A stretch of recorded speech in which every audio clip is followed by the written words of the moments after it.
So my snazzy little $6 microphone that I got isn't fucking working, so I'm gonna have to just kind of wing it with the current microphone I've got on my phone, but that's fine. My name's Bobby. I go by Tyrant Ma online. I keep a bunch of aquarium fish, and it's my main hobby right now. And I'm really tired of like writing notes down and having a bunch of papers and having to take pictures of my notes. Because I like to keep track of what I do and problems that I notice and how I fix them. And personally, I think this is going to be a lot better for me creatively, and I'll be able to look back on it more consistently and know exactly what I did versus just seeing writing in what I did. So I used to just like write on my whiteboard here whatever I did for the day, and then I would write it down on like a piece of paper or a notebook, and I would store it in a folder. This isn't super organized. I'm not a huge fan of it anymore. I don't look forward to tracking notes and stuff. So I think this is what I'm gonna do from now on. Video notes. I'm gonna do like minimal editing for these videos because I just want it mostly for myself, but also if anybody else is like got questions or whatever, or they're struggling with something and they can't find a definite answer online because Joe says you can't do this, and Jacob says no, that's okay. So yesterday I ended up moving around a bunch of my water wisteria that I had because it was growing really rope-like to the top, and I wanted it to be more bushed out and kind of crawl across the substrate. And so I snipped that around and trimmed it and replanted the trimmings and put it to where it's more optimized to the light for, so it gets more light and grows more effectively. Because water wisteria is like one of the fastest growing aquatic plants you can put in a freshwater aquarium. It can grow rapidly, like explosive growth, like a weed. It's crazy. And I was of course noticing that, but it wasn't in the area in my tank that I wanted it to. It was kind of growing, it looked ugly. So yesterday I ended up taking most of the water wisteria and like moving it to where it looked a lot better, more background-esque, and the fish seemed to love it. I'm just concerned that even though it's a really easy plant to grow, that moving it around is going to stunt its growth or something. I'm like, it's just, I always feel like I messed up my fish tank when I move plants or decorations around. And I want to know if anybody else feels like that. Like, do any of you ever obsess over just small, minute details about the tank, even though it's irrational completely and it's not really hurting anything if you left it alone? I ended up moving the plants around, and then I came back up this morning and some of them were floating because the cories, they didn't have strong roots yet, so they just kind of unburied them and they floated up. And I stirred around the substrate a little bit. When you're moving your tank around, you stir the substrate around and it kind of clouds the water. It just makes me feel so awful that I feel like I messed up my tank when I move stuff around, but it's not the case. Rationally, that's not the case. It can happen, but it's not a huge deal. The one thing I'm concerned about is I installed root tabs in the substrate for like nutrients and stuff, fertilizer for the plants. Side note, since then the plants have been growing a lot better, a lot more healthy, colors a lot better, vibrant green. Highly recommend that you use root tabs for your live plants if you don't have them. However, once you plant the root tabs in the substrate, do not stir them up. I repeat, do not stir up the root tabs. So I did that yesterday a little bit on accident, and the cories also helped a bit because they went over to the root tabs and were like digging up where the root tabs were, and you could see the fertilizer coming into the water column, and it clouded the water a little bit. So I'm kind of concerned about that, keeping an eye on monitoring that for cloudiness, because getting fertilizer in your water column, it's fine for your plants, fine for your fish, but really ugly on the water, and it can cause an algae bloom. And so another thing that I've been working on is, it's not a hugely difficult task because it's, again, one of the fastest growing aquatic plants, but I've been trying to grow a lot of duckweed. I love how it looks on the top of the aquarium. It's really good for like a bottom feeding aquarium. It kind of hides light. I, however, don't enjoy using corrals. I tried some DIY ones. It worked fine, but every time I went to do a water change, I never had enough slack that I gave. So I took a ring. Hold on. So don't waste your money online buying corrals. Like, they're just floating PVC or like 3D printed rings that are overpriced. If you have airline tubing, grab some airline tubing. and like fold it in a circle inside of itself, like this. You gotta make sure it has like no air inside, and it'll float perfectly. The problem with mine is that it's got some warping, so duckweed would escape under the gaps and it would pull down sometimes, and I didn't have enough slack. So what you can do is take a piece of fishing line, put it on the outside of your tank and like super glue it or something, give it enough slack so that way the water level lowers, you can, like the ring can lower with it, it won't stay attached at the top and it won't float down with it or go. That's if you want to keep it anchored, because if you don't have it anchored, it can go over to your hang-on back and the water flow can push down the duckweeding, which is kind of annoying. A few days ago I ended up just putting a bunch of it in a little goldfish bowl, and here are the results. It can double its biomass in 16 hours under optimal conditions. And if you look at a time lapse on YouTube or something, you'll see how they propagate or how they reproduce, and it's actually really efficient. They just continuously grow leaves off of one stalk or off of one plant, and then eventually it pops off and splits. So as you can see, this one right here is actually at the point of doing so, where within at least, or at most, probably 2.5, 3 hours, this will probably be 2 separate duckweed plants. So I think that's I think the duckweed's fun to watch grow and keep an eye. I swear, since I put live plants in my aquariums, I could watch grass grow, dude. I've been having a little bit of trouble with nitrates lately, and I realized that it was because I had a buttload of snails in my aquariums, a bunch of bladder and ram's horns, which added the bioload and was indicating that I was overfeeding still. So I took out a bunch of the snails that were in the 10-gallon.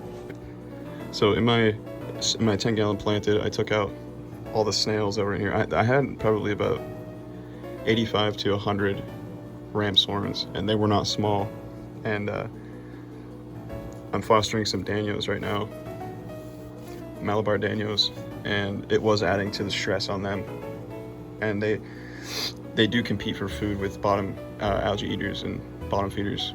So I would recommend, if you have high nitrates, to, if you have a mess of snails in your tank, check and see like how many you have, if it's a crazy abundant amount. I mean, if you got 1 or 2, it's not a huge deal. But if you've, even 10 or 15, depending on tank size, but if you've got an infestation, you're overfeeding. Just stop overfeeding. It's easy with some fish to overfeed because Danios here are frenzy feeders, so if there's food in front of them, they're gonna go eat it, which can confuse some people, such as myself in the past, that you're supposed to feed them until they stop eating, which isn't the case because they really never stop eating. But in this tank, I've got banana plant, some willow hygro, got a little catappa leaf up there, and I'm curious, I think this is a type of water weed, or what's it called? Bacopa or something, I forget. But it looks, when it's an infant, when it's young, it looks like this. But as it grows, it kind of just crawls and fans out, or like stringy, ropey. I'm just not sure what it is, because I bought it at my fish store, and like I just bought a clump of plants that I thought looked nice, and I never got the name of it. Got the willow and the banana plant off of Aquarium Co-op. Over here I've just got a, I guess a pod tank where I've got, let's see if I can find one. Probably not. I've got an absolute mess of copepods in here. A couple of Daniel Fry in here, unintentionally, because I've been putting plants from in this tank into this tank sometimes. And when I do the transfer, sometimes there are some Malabar Daniel eggs that come in here. And then I'll take the fry that are in here, put them in my main display, and sell those off. But yeah, I've got a bunch of ram's horns and bladder snails in here, and I've actually got a freshwater mussel. Again, I forget what species this is, but I did know at one point. I will find out what species it is, and I'll put it on screen right now. But there it is right there.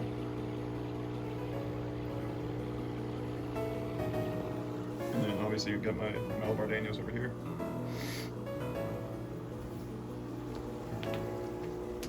They're also known as giant Danios. But I've also got, there's some lucky bamboo, and they hang on back. This one's ready to reproduce, ready to propagate, but I'm gonna let it keep growing. And here is the tank I was talking about before. There's the water wisteria that I moved around a bit. And then got some more willow hygro over here, some smaller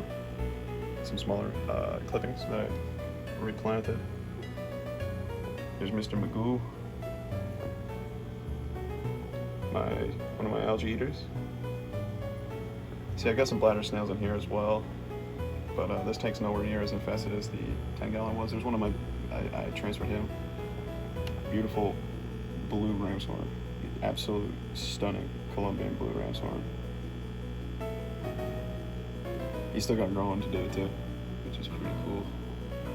Got some white cloud mountains, little minnows, and I got, well, there he is. It's another algae eater.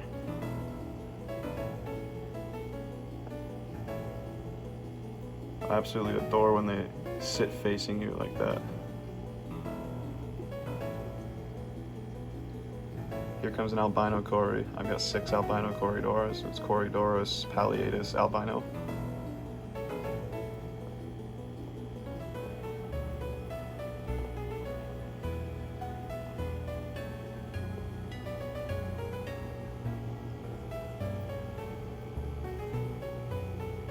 I just love this little dude, man. They're too cute.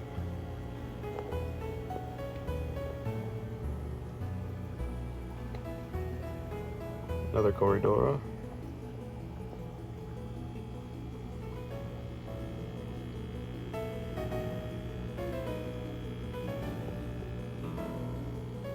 So right over here we have a, he's my favorite, I think, at this point. It's really hard for me to tell the sex of cories, but I'm pretty sure that's a male. He's cool. That's a long fin variant, Corydoras palliatus. Very, very nice. Beautiful fish. I love the palliatus anal fin, how it kind of comes to a point. Looks like an arrow, the end of an arrow. And then oh, there she is. Right here I've got a pretty large Corydoras mete, or banded cory. I've had her for about 6 months. She's probably about 10 months to a year old, I would say.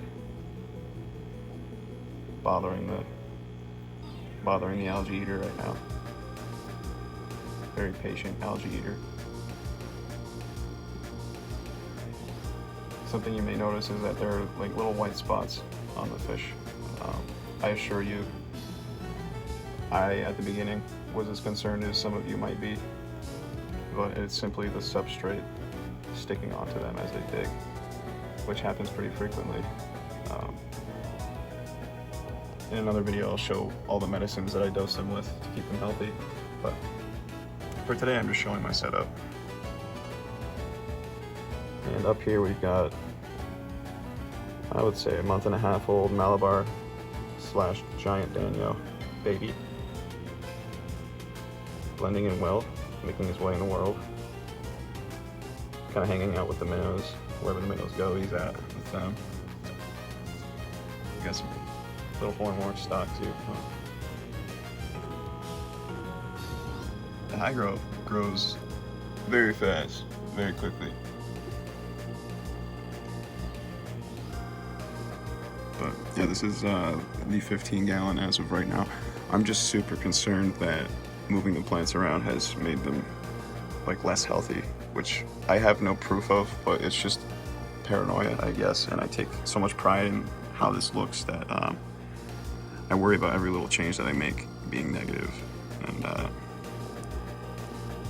don't know, I guess it helps when I document it, so I can look back and see how much I was worrying for hopefully nothing. Hopefully this tank takes off and the plants do well like I'm hoping they do, but just got to be patient for now. This is what we're doing.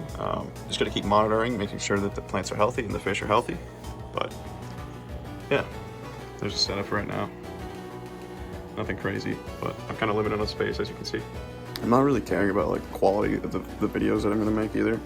I'm gonna care, obviously, but I'm not gonna try to make it like all edited and crap. I'm gonna do it vlog style, like kind of take it back to 2010, and because that's how I enjoy doing it, and I think it's gonna be better for me long term to take notes this way and could be able to look back at like a video catalog versus scribbled notes that are like super unorganized. But yeah, so yeah.